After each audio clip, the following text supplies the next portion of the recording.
ThePrint Off The Cuff, presented by 361 Wealth, corporate partner AU Small Finance Bank. Welcome to Off the Cuff. We have with us Dr Krishnamurthy Subramanian to discuss various things on the economy, but also about his new book called Money, a Zero-Sum Game. And it's a game changer in terms of banking policy. And so we have him with us to discuss what the book talks about, because it looks at real basic elements of banking theory and turns it on its head. And so we are so glad that he's here with us. Thank you so much. My pleasure. Particularly because he has the picture from both sides. From both sides, he's been there in the government at a time when banks were in deep crisis. Banks are always in crisis, but they were in deep crisis, and looks like it was sort of apocalypse now. Things are a bit less worse than then. Or a bit better. Or a bit better. So there's a lot to talk about. So, sir, now coming to the book, as I said, that it lays a lot of basic theories that we have about the banking system. It turns it upside down. Yeah. But while some of it can get quite technical, there are some very, very basic elements of banking theory that you talk about, like something as simple as how we all think of banks, which they take deposits and on the basis of these deposits, they lend out. But you say that this relationship between deposits and loans doesn't actually hold. So how does it work? So very good, Sharad. Actually, let me just take a step back, and sort of talk about the reason we wrote this book. Then I'll definitely answer, I think, what is a very important question that you're asking. See, when the global financial crisis happened, after that, both my co-author and I, after that, we've been observing that central banks across the world pulled out what were called different terms, but one of the terms that struck was like bazookas, big sort of instruments to really stimulate the economy. Bazookas are fired like this. Yeah, like that. Like this, yeah. Correct. So, to increase lending, etc. But turns out now, sort of almost 1.5 decades since then, and even during COVID, a lot more of the same bazookas were fired. What we see is essentially these have turned out to be damp squibs. The question is why? And that's what set us basically to write this book. I'll give you a parallel. So let's suppose that medical theory, comes up with research and shows that if you have a viral infection, doctors should be giving antibiotics. Suppose that is what medical theory says. Doctors go and prescribe, antibiotics for viral infections.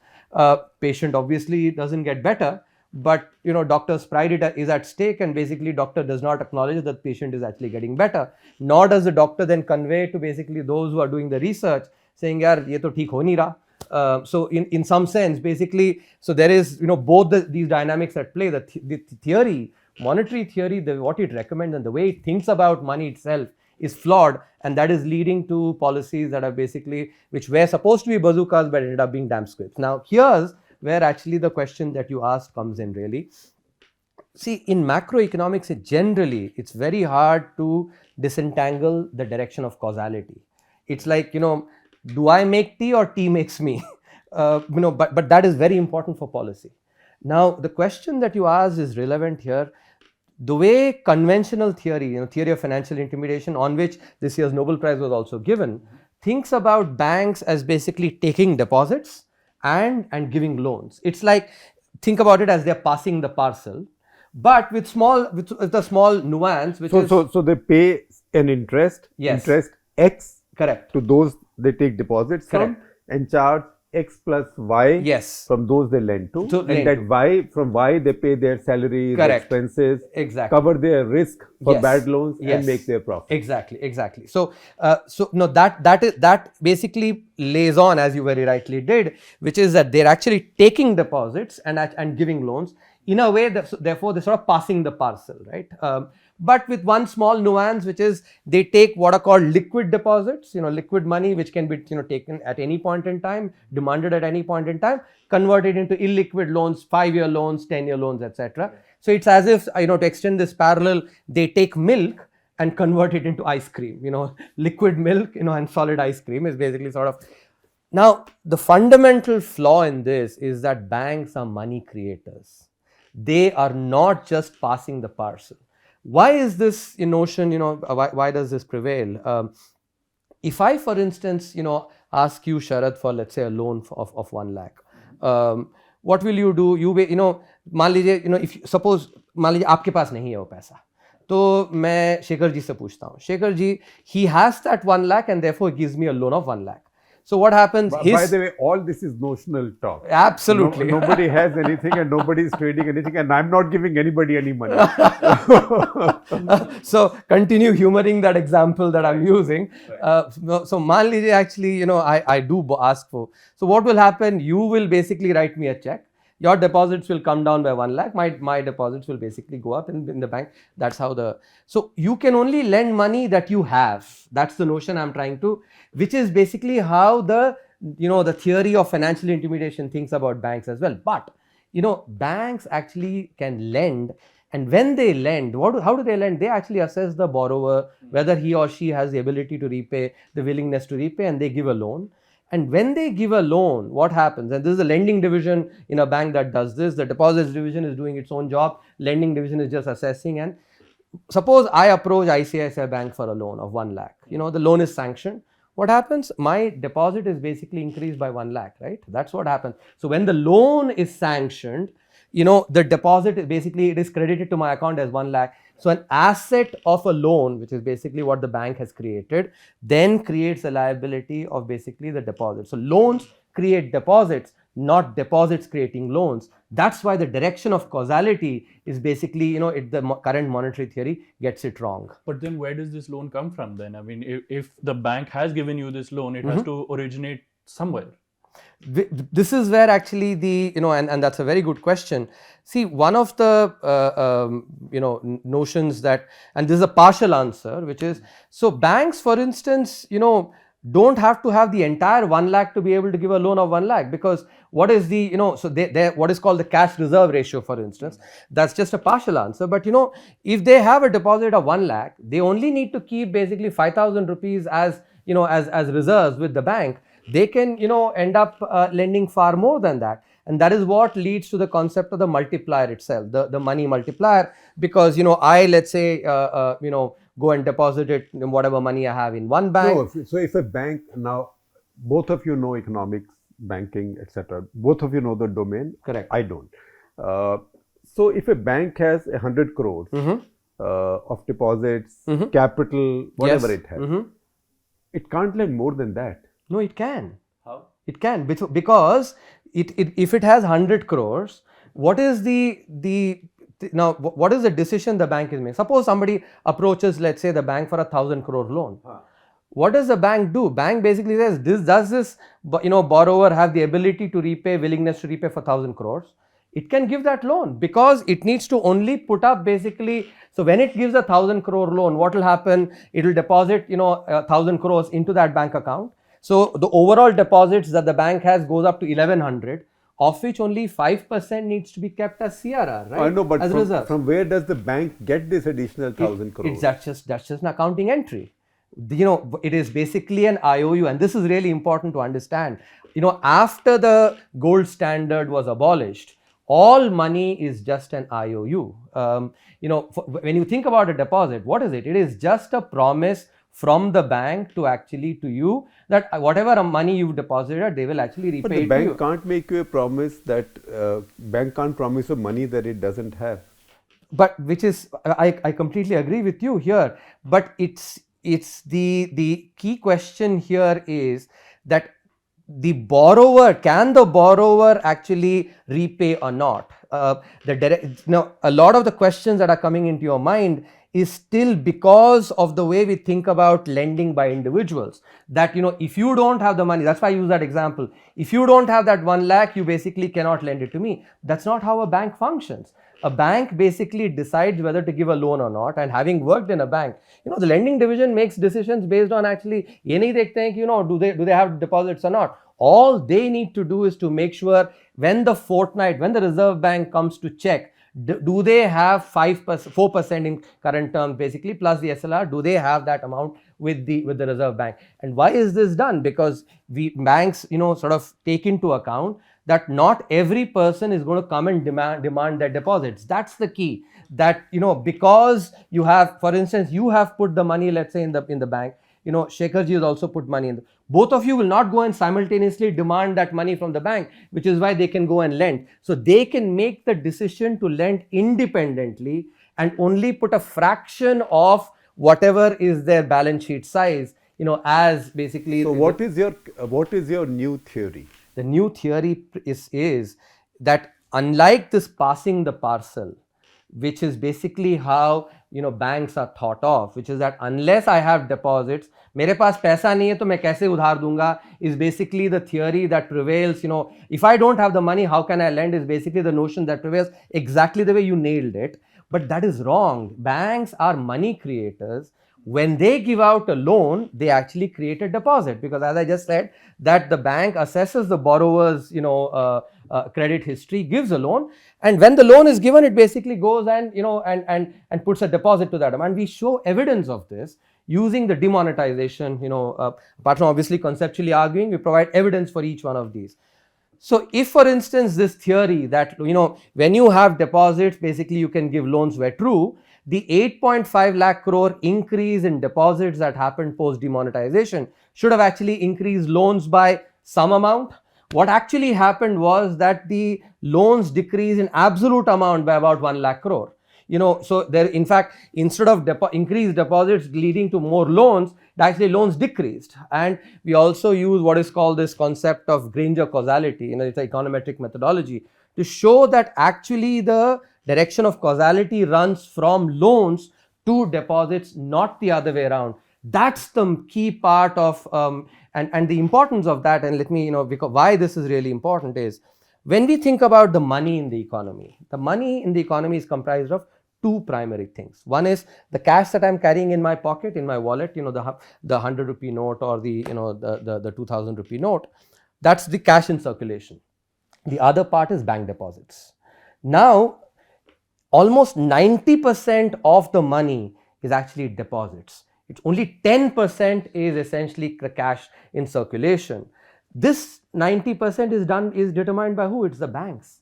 The central bank basically does only 10%, which is the currency in circulation. So by giving loans, banks increase deposits, thereby increase money supply in the economy, and that money, when it's put into good projects, it actually increases output and thereby growth, etc. So the power really resides with the banking sector. Unlike the way, if you think about basically, I can lend only if I have the money, then the full power basically rests with the central bank, which is non-existent. And that is why I gave you evidence of all these bazookas that have failed. Why have they failed? Because they were derived from theories that are basically don't work in the real world. So one of the issues that you raised actually comes up to a question I was going to ask, which is then what is the role of the RBI in all of this? If you're saying that banks are the creators of money, but conventional theory says that it's the RBI that prints notes and it's the one that creates money. So correct. As a regulator, then what should it do? What is the lesson from here? So Sharad, to understand this, it is important to just take a step back and really grasp that there are only three kinds of money that prevails in the system. And when we think about money, we should not just necessarily think about the currency that we have it is what we put as deposits in the bank. That is also money. It actually is not physical. It is actually just an accounting entry, effectively. So one kind of money is basically what we carry in our pocket. That's a liability. That is basically an IOU signed by the governor. That is kept for. And it says so. I promise to pay the bearer. Basically, yes. Deposit is also an IOU. It's an IOU from the bank to you as as basically public, or it could be corporate as well. The corporate has a account with the bank. A third is what basically banks themselves keep deposits with the central bank. That is what is called reserves. And central bank basically, as the lender of last resort and other functions, basically does that. So banks keep deposits. Those are called reserves. These are the only three kinds of money in the economy. Of this, if you look at, banks essentially are the ones that control deposits, As we just discussed, they give loans. When they give a loan, they actually, there's an increase in the, in the deposit. And we use this in the book, we, use this notion of what is called the Newton's third law of motion, which basically says that every action has an equal and opposite reaction. Similarly here, the action of creating a loan, let's say of 1 lakh, has an equal of 1 lakh and opposite, which is liability, reaction of actually creating a, a deposit as well. And it is because almost 90% of the money in the economy is deposits. These banks collectively, are controlling that. That is why they're actually bigger contributors to overall money supply. Now, but there is one more point which is important, why monetary theory thinks that central banks can control the money supply, which is, so the central banks, create, of course, the money, the currency part, that they basically issue that, but also the bank reserves, what deposits that banks keep with the central bank is also part of what is called the monetary base. So think about it basically as the base. There is a concept of money multiplier, which we actually dismantled in the book. So, when you take the monetary base, you multiply it by the money multiplier, that is what is basically taken as the money supply in the economy. So, monetary theory says that either by increasing the monetary base or by increasing the amount by which this monetary base multiplies through the multiplier, the central bank can actually affect eventually the money supply in the economy. This is what the theory tells us. But the reality is, and this is where we provide evidence. If we look at, let's take the money multiplier. Monetary theory says it is the reciprocal of the reserve ratio. Reserve, in other words, if basically I take deposits of 100 rupees, I have to keep 4 rupees with the central bank basically as reserves. Cash reserve ratio. Cash reserve ratio, 4. Then the reciprocal of 4% is basically 25. So the multiplier is 25 is what monetary theory tells us. Which means what is that? That any time there is an increase in the reserve ratio, money multiplier should go down. If reserve ratio decreases, money multiplier should go up. If reserve ratio does not change, money multiplier should not change. This is the conventional This is the theory. This is what theory. Now let's look at the real world. I'll give you evidence from US and India, but in the book we also have evidence for OECD economies as well, all the OECD economies. Let's take the US, during the global financial crisis, the 5 years before to 5 years after, if you look at, they did not change the reserve ratio at all. They kept it at 10%. If the reserve ratio is 10%, money multiplier should basically be should be 10. But what happened in reality is during the, after the global financial crisis, the money multiplier decreased from about 9 to 3. No change in the, reserve ratio, and yet money multiplier declines from 9 to 3. In India, around the same period, global financial crisis, RBI had kept the CRR, cash reserve ratio, earlier at 9%. They decreased it to 5%. So again, what should monetary theory says that, reciprocal of 9% is 11.1. Reciprocal of 5% is 20. So money multiplier should basically go from 11 to 20, right? And that was basically the way the central bank, was supposed to increase money supply in the economy. What actually happened was money multiplier just hovered between 3 and 4. Nowhere near 11, nor of course, close to 20. So an increase in money multiplier that was supposed to happen in theory never happened in. You are saying, since I have to play the illiterate in this group of 3. What you're saying is that central banks may have released more money in the economy, but it did not necessarily lead to more money for lending. It fueled inflation, but did not put more money in the economy for growth or for purchasing power. So as we were discussing earlier, Shekharji, as well, the major creators of money are the banks. So the interest rates came down. Interest rates did come down to some extent, but when the repo rates were raised, actually interest rates went up. That is when that's when you backtrack. Correct. But the problem that happened was that the supposed multiplier, which is if I basically had monetary base of 100, according to monetary theory, money supply should have been about 1100. 100 times 11, basically 1100. And by decreasing the rate from 9% 11 times 100 will be 1100. 11 times 100 is 1100. So 100 monetary base, 11 multiplier, 1100 money supply. But this is when the reserve ratio basically was 9%. Reciprocal of 9% is 11.1. When they cut it to 5%, reciprocal of 5% is 20. So 100 times 20 should be 2000. So supposedly money supply should have increased from 1100 to basically 2000, but nothing like that actually happened in reality because banks did not lend. The amount that basically the supposed notion that, if the reserve ratio is cash reserve ratio is cut, banks will basically then lend, never manifested, never happened But in reality. they did the same thing again during the pandemic, where they cut the CRR down, expecting lending to happen. Yes, all central banks, and this is the important thing to understand. That's why I'm giving you examples from across the world. Even during the COVID, as I said, in response to your first question, more of the same bazookas were basically pulled out. And based on this theory that, so you have the multiplier, you increase the multiplier, supposedly by reducing the reserve ratio, money supply should increase in the economy, which basically did not happen. Why? Because lending is basically eventually controlled by banks.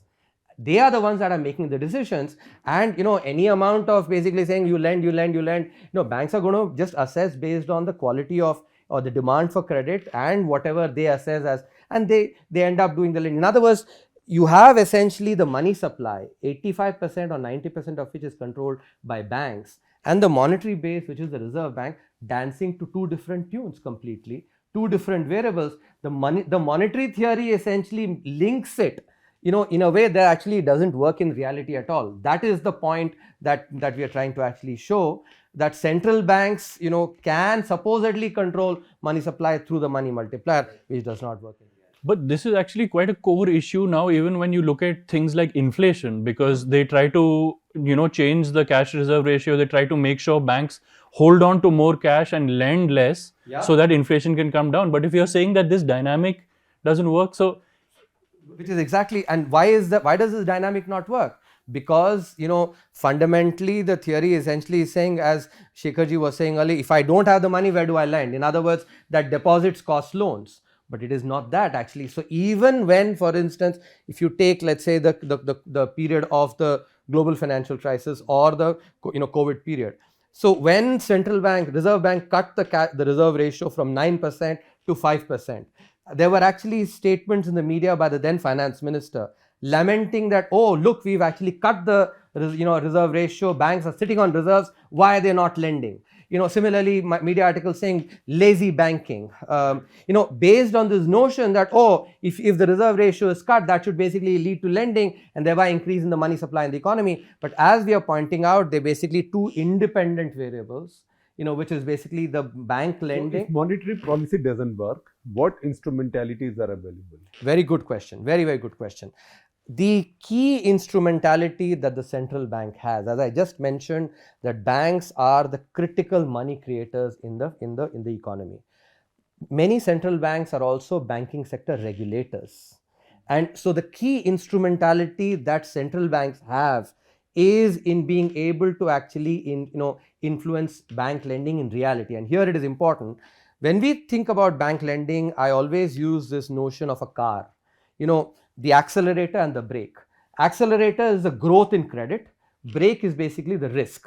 When the accelerator and the brake are fine-tuned, are being used well, the car moves very smoothly. So the central bank, as the regulator of banks, as the supervisor of banks, they need to really focus on ensuring that the incentives for banks basically to do the necessary lending is there. That is the critical role, in some sense. And when they want to reduce lending, when inflation is going too fast? So if they want to, then basically they need to again work the incentives in the other way, so that the money supply that is maybe is outpacing because there's too much lending, as it happened, for instance, during the the crony lending period up until 2014. Some of that basically pulled back. So the key instrumentality that needs to be understood is the power of the banking sector overall, and the fact that it is banks that are creating money in the economy, and central bank just basically twiddling around with the reserve ratio, etc., is really not going to make the difference. So can I also take some questions from our subscribers and readers? And Absolutely. all of them are very smart. So Manish Chokhani, among the smartest, from Anam Holdings, and his question is a bit long, but it's a profound question. He says, given how USA has weaponized the US dollar and the counter moves by China, Saudi, Russia, etc. to commence bilateral trade, what is the specific plans India needs to have to internationalize acceptability of INR beyond SAARC and UAE, since India is a top 5 economy, and consequently stop impoverishing our citizens in the name of helping exports by constant depreciation of our purchasing power that has never boosted competitiveness? Basically, how should we manage our currency? Okay, so here, I think there are many questions rolled into one in this one. So first thing, I think what is important to understand, as you pointed out, on the depreciation itself, right? I put up a Twitter thread on this, providing the evidence. I think it's useful to explore the name of the Manish Chokhani. Manish. So Manish, I think what is important to understand is that whenever there is uncertainty in the global economy, two phenomena, then come into play. One is what is called the flight to safety, and second is basically the home bias. So, the fact that all of us feel comfortable at home, and home can be defined not just as a physical home, but also a country, etc., right? So, when global uncertainty increases, flight to safety means that some of the assets actually, like US treasuries, etc., they're safer assets, there is a flight into that, number one. Number two, because bulk of investors are American, they end up going back into American securities, American safe securities.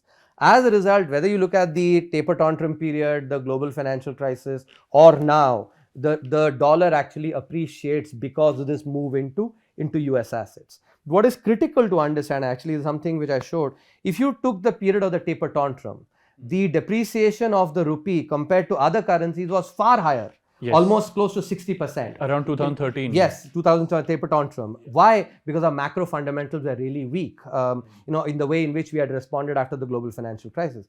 In contrast, now if you look at the COVID period, the depreciation of the rupee has been among the least. Why? Again, same thing, but in a different way. Our macro fundamentals are much stronger than other countries, and that is why, while all currencies have actually depreciated compared to the dollar, because the dollar has appreciated, as I just explained, but the relative depreciation is important to understand. Bad macro fundamentals in 2013 taper tantrum, we were among the worst performing currencies. Good macro fundamentals now, and therefore actually our currency has done much better, is among the currencies to have depreciated the least. Now this is something which you have to understand. The treasury, or the overall currency market, it's a market actually which is driven by demand and supply. When the demand for US assets will go up, you will have basically the dollar appreciating, and what countries can do is to keep their fundamentals strong, so that the amount of depreciation that happens actually is low, which is what India has done.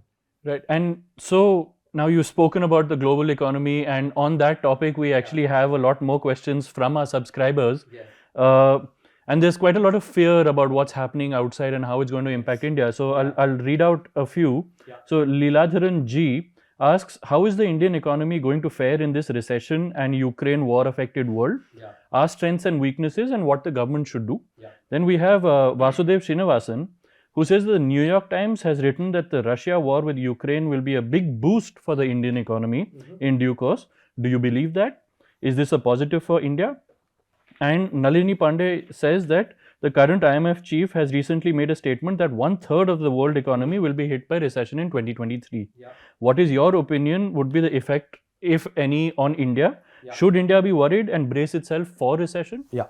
So there are two threads that are running through these questions. One is the likelihood of a global recession, and second is the immediate prospects for the Indian economy and its long-term prospects. Right. So let me first take up the global economy. I think because of the way in which the COVID policy, economic policy during COVID was implemented across the globe, and India was the positive exception in this, and I'll come to that, in a minute. I think the inflation, has clearly been very high. I wrote an article in the Times of India showing how, it is basically the change in inflation actually is related to GDP growth. In these countries, it is only because of, profligate fiscal spending that actually, and that is what is coming to bite as inflation now. And in order to, sort of control inflation, they have to pull back demand, which will lead the economy into recession. Now, what is missing in the, in a lot of policies, in global policies, is the supply side, which is what India did well. India recognized during COVID that unlike previous crisis, COVID is also a negative supply side shock. And therefore, we actually worked on enhancing supply, because if you bring back demand, which countries did, but with lower supply, obviously you will have inflation, which is what these countries are. Now, even on the recession itself, if these countries can focus on some supply side measures, then the amount of pulling back of demand that will be required will be lower. But you have to recognize supply side measures require political will, they're politically harder, and the effect of those is not immediate. Unlike giving money, where actually I give money and it reaches you today or tomorrow, supply side takes time. So these are the two things, and I don't foresee too many supply side measures being taken by the global economies, and that is why recession is imminent. But because India actually implemented supply side policies during COVID, and even on the demand side, we were very, very careful to maximize the every buck of taxpayer money that we had. We are in a much better situation, both on the demand side and supply side. So I think what we see, if you see the McKinsey chief or others talking about the long-term prospects of the economy, it is because of the measures that we took, the sagacious policy that we actually implemented during COVID, having identified very well. And I actually have no hesitation in saying that India was the only country to actually identify, a priori in March to May 2020 that this crisis is different from previous crisis. There also is a supply side shock, and therefore implemented supply measures. Now, the other part in the second question, which is what is the immediate impact of the Ukraine, war on India, and what will be the global recession? How will it impact India? I think it's useful to. So I hear a lot of commentators sort of talk in the air about this. Instead, I like thinking about this rigorously. Let's take GDP, and Sharad, you know this very well. What is GDP? It is basically consumption plus investment plus government spending plus net exports. Let's take this one item by item and let's understand what is the impact. Consumption, and which accounts for almost 60% of our overall GDP. That's primarily domestic. It's not, it's not going to be as impacted. Some of the import components may be impacted, but the fraction of that is not very high in overall consumption. I'll come to investment, later. But let's say government spending. That is something that's a choice variable. Governments choose. And it's purely domestic. And it's domestic. And in fact, ever since COVID, government has actually stepped up capital expenditure, and thereby, which is what has been one of the key supply side measures. And I think that is likely to continue. So government spending will basically not decline. So that item is also not getting affected detrimentally. Right. The other item, which is your net exports, I think there will be some impact on that for sure, which is when the global economy slows down, your exports will actually decline, but there may be some decline in imports as well. Net though, I think there'll be a negative impact through net exports, because the export decline will actually be greater than the impact on imports. Finally, let's take investment. Investment, about 3/4 of investment actually, and I'm talking about private investment, is basically done by domestic investors, and 1/4 is FDI. I think, because of the supply side measures, capex that the government has done, and if you remember, I spoke about the crowding in effect of public spending, that seems to be happening already. If you look at the latest quarter numbers, the investment seems to be picking up. I think after a few quarters of actually where investors were still feeling, sort of checking out the waters, how much is the uncertainty, should we invest or should we not invest? I think now they're becoming comfortable. So there will be some impact of course, uncertainty, because uncertainty always, has an impact, negative impact on investment. But I think, investors are sort of coming to grips with, how to handle this uncertainty. So net, when you put this together, I think I see investment and net exports being the two items that actually might be impacted, but not as much as actually, a non-rigorous thinking will actually seem to suggest. Right. And now the other big elephant in the room is, of course, inflation. And now you've gone to great lengths to show that actually a lot of the things that the RBI conventionally can do to tackle inflation, that framework actually seems to be flawed. So, one, what can we expect on inflation, and two, what can be done? So I think, as I said, this is where the fiscal policy was very important. If you have a situation where you only have demand increasing with supply shrinking, then obviously you will have much higher inflation. By implementing supply side policies during COVID and continuing that now with the government spending that is continuing to, which will create assets in the economy and thereby sort of enhance supply, what you will do is that you are actually supporting monetary policy, not making it as hard for monetary authorities to actually tackle inflation. In fact, I have always sort of believed that in India, inflation, there's a big role of the supply side. For instance, let's take pulses, for instance, right? Demand for pulses does not change very much. It is basically, when supply of pulses basically declines, that's what leads to inflation in the. So in other words, by focusing on a lot of supply side measures, identifying this early, India is in a better shape. If you see, our latest print was 5.8%, less than our historical average of inflation has been 7%. So we are actually lower than the historical average. The top 10 economies are looking at 2.5, 3, even 4 times the historical average inflation. We are doing much better than in that. So I think overall there is absolutely no cause to worry on the inflation front. That doesn't mean that we actually take our eyes off the ball. We actually have to continue monitoring it. But I think it will not be in a very uncomfortable. So what should the RBI be doing now? That is for the RBI to decide. You speak as an academic. I think in general, and having, as you introduced me, having been part of the government, a government that actually, at least during the time when I saw, really respected the independence of the Reserve Bank in letter and in spirit, I think it would be appropriate for them to actually think about the measures. I think the book has laid down all the conceptual nuances of how they should think through. And they're very smart people. I think they can do this the last mile. So by the way, if you people find that he's talking numbers a lot and math, that's because that's where he comes from. He's an econometrician, which means a mathematician essentially. I wouldn't call myself an econometrician, economist, but I'm happy to take that backhanded compliment from you. But now there's one more thing that the RBI is doing, and this actually will interest a lot of people, which is that it's toying with the idea of a central bank digital currency. Yeah. Now, is this something that's going to make its own life more difficult, because you're saying that it should regulate banks more rigorously, it should manage the currency more rigorously. But now, instead of only having the rupee, it has a CBDC as well to it.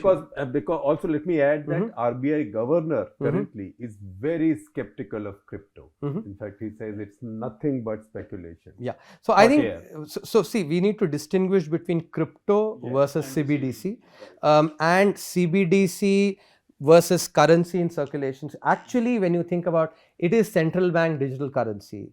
And the way I would explain for the benefit of our viewers is, when the way I put a deposit with let's say ICICI Bank, I actually can do accounting transactions. I can go use my mobile phone to actually transfer money to my wife or my anywhere, right? So in a similar way, unlike basically physical currency that we carry in our pockets and we have to actually give that physical currency to somebody, CBDC is basically digital currency issued by the central bank. So in some sense, therefore, it will be part of the currency in circulation, and that is just the central bank keeping pace with the improvements in the digitization. But they'll have to balance the printing of notes versus the issuing of the CBDC, right? Because will just be, if you think about it, in fact, even the printing of currency itself is based on the demand for currency that we have. So depending on how they see the demand for digital money, CBDC vis-a-vis physical money, they will print. It's in some sense, they are substitutes of each other. They're not. One is physical money, physical IOU from the RBI. another is digital IOU from the RBI. That is all it is basically. That is why I use the example of a deposit, because what is a deposit? It is a digital IOU from the, because that's just an accounting entry, right? So it doesn't change the role of the central bank in terms of the currency in circulation part. It remains absolutely the same, just with this nuance that they have to think about what proportion should be digital through CBDC, what proportion should be physical, and that does not change at all. So there are some questions which go beyond the scope of the book, but these are also concerns on people's minds. Balachandran, who wants to know, how should the PLI scheme be engineered for employment growth? This goes out of our syllabus a little bit, No, that's but we have an I'm happy to actually happy to answer questions outside syllabus as well. So I think it's important to understand the PLI scheme. I'll just take 30 seconds to explain conceptually and then respond to this question. The PLI scheme was brought in and with a condition that those firms that basically are beneficiaries of the PLI scheme will grow, and that was done because if you would recall, in the 2018-19 economic survey, I'd written a chapter on dwarfism, the phenomenon of dwarfism, the fact that our firms don't grow enough, and and when they grow, they actually reap economies of scale, reduce their average cost, become more competitive, domestically and with imports, and that was the reason for the PLI scheme. That's why it's conditioned on growth. Now, rather than thinking about like a PLI for for employment, I think one of the key aspects for employment, which is something that's been is being focused on, is manufacturing. Manufacturing growth is something, and this is there are other commentators who actually have other views, but I am very clear, and that's something which the government has also been pushing on, that if people like us, we work in the services sector. We were fortunate enough to get good education. We can go and work in the services sector. But when, let's say, I look at someone who basically does housekeeping, at ISB where I am, the person who comes to do housekeeping, if there was basically more factories, he could have gone and worked basically have a permanent job working in a factory, and thereby having the assurance of permanent income. And that permanent income, we know actually will increase consumption, because if you think about it, when do we buy a car or go move into a better house? When we actually get a promotion. What does that do? It actually just increases our expected permanent income. Milton Friedman called it the permanent income hypothesis, which is your expectation of permanent income is what affects basically our consumption.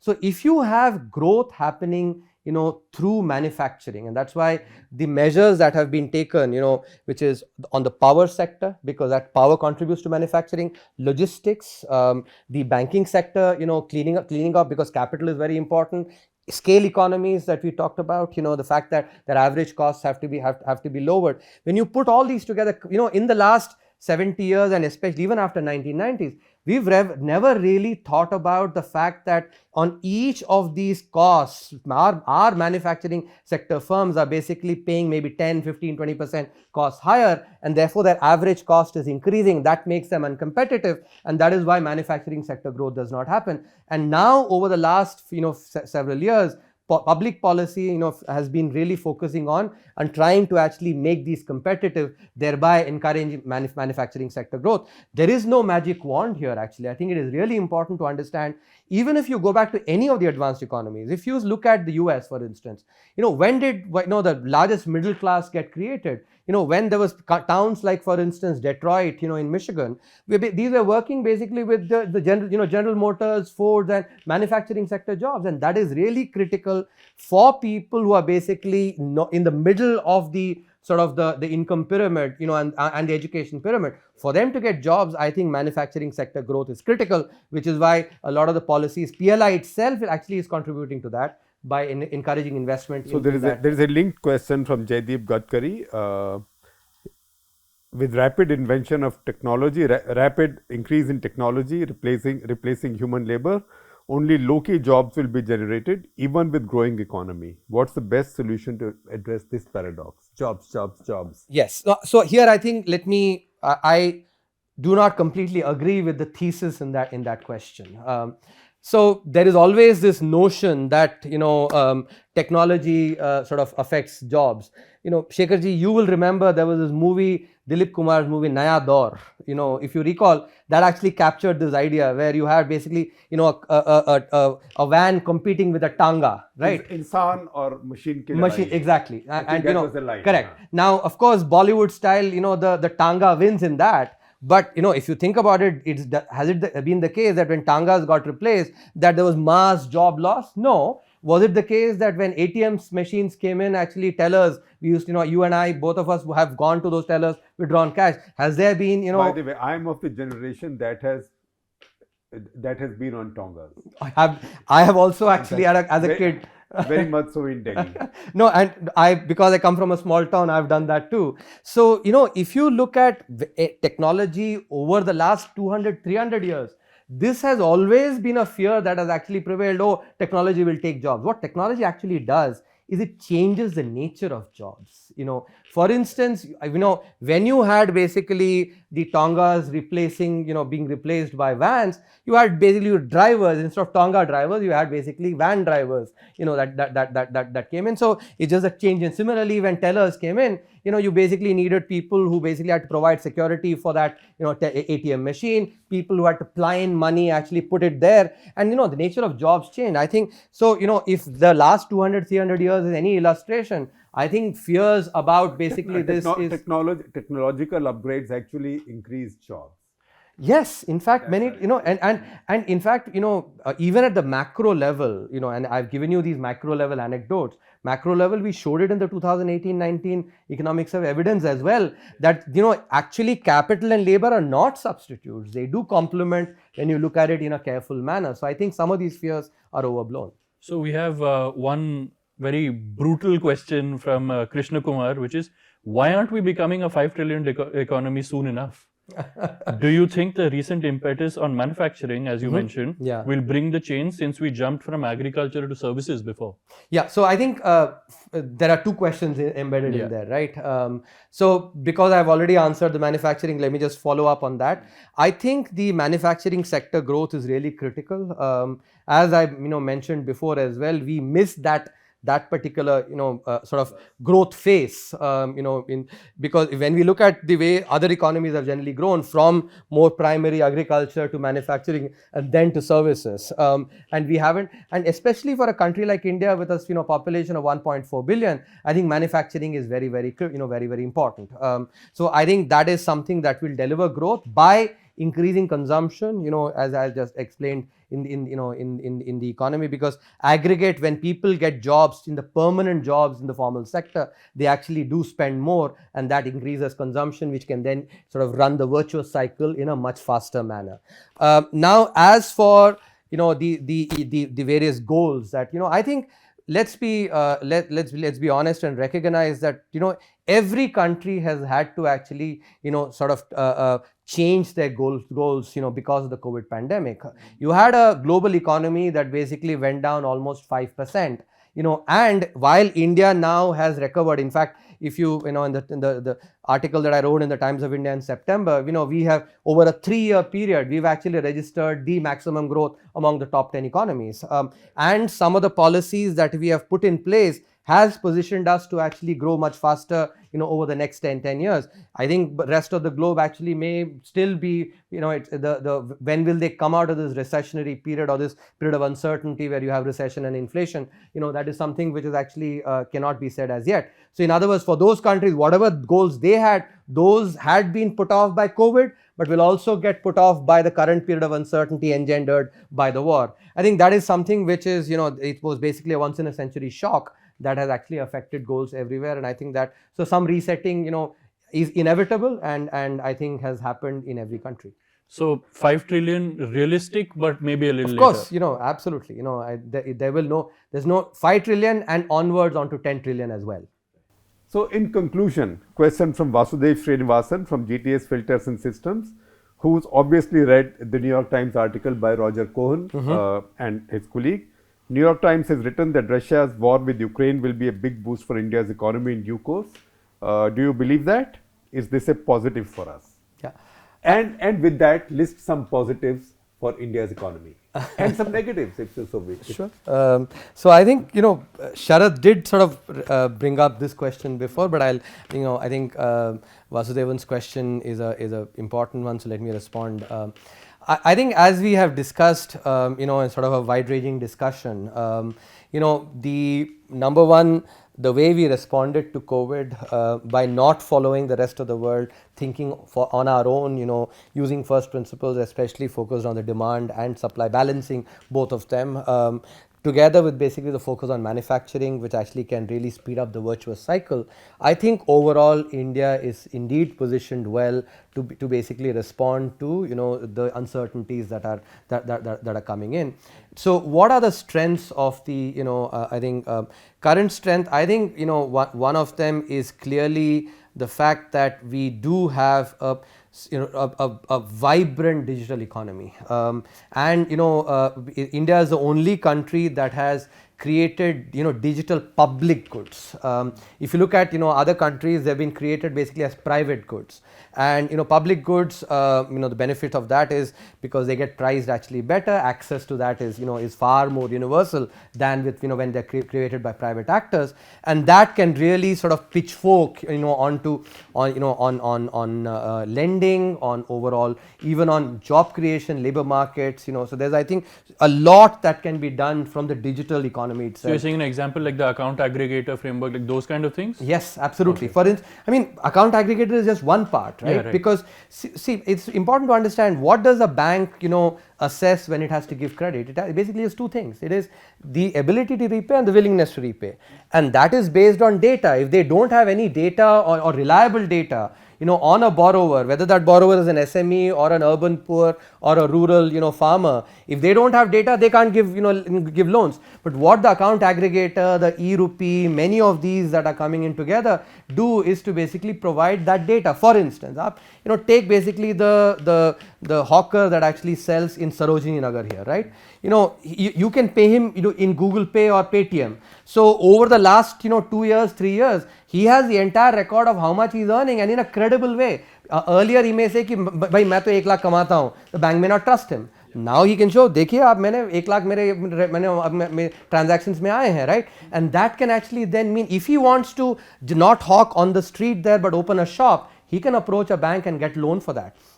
And like that, there are so many people across the the country that can benefit from this data revolution, and the fintech revolution that basically India has put in place. So to me, I think that is not just me. Our MD has also spoken about it. IMF MD has spoken about it. So I think that is an incredible strength. When you put that together with actually, I think der aaye durust aaye, as they say actually, but focus on manufacturing, and we've talked about that. I think that is something.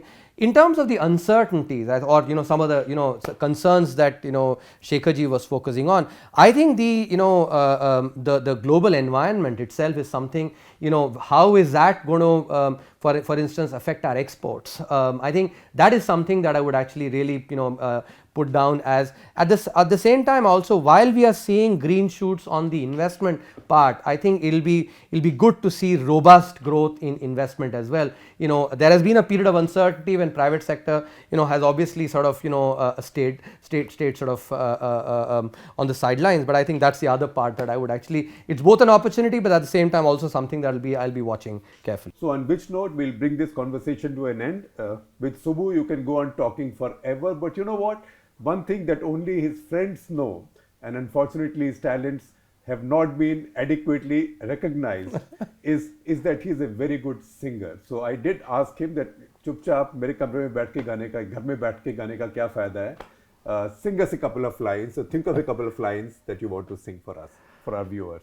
So Shekhar ji, I'm a big fan of Kishore Kumar. I absolutely. think like many in our generation were. In fact, there's a new biography on him. Yes, no, and I think I've seen that. I definitely have made a note to actually read about it.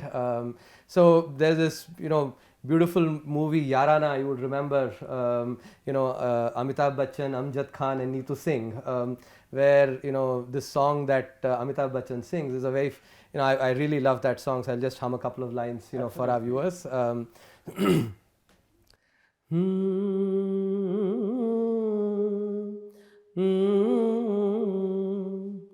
छूकर मेरे मन को किया तूने क्या इशारा, बदला ये मौसम लगे प्यारा जग सारा, छूकर मेरे मन को किया तूने क्या इशारा. That's very good. And now that you've sung one from Kishore Kumar, I know it's a bit melancholy, and this is your favorite, mine too. I think among the saddest songs sung in a male voice in a Hindi film, that is Din Dhal Jaye. You sing that very well too also. Never mind it's melancholy, it's a song. Yeah, I think, and it's a favorite movie, Guide. You remember yes. Wahida Rahman and and Devanand. So And that's and the reason I picked this also, one, because you were humming it before we started recording, and second, because we get Kishore Kumar, we should also acknowledge Mohammed Rafi. Since you sing both very well. You sing Yesudas also, but that when we do our Antakshari. No, I think this is one of the best songs of Mohammed Rafi in my opinion actually.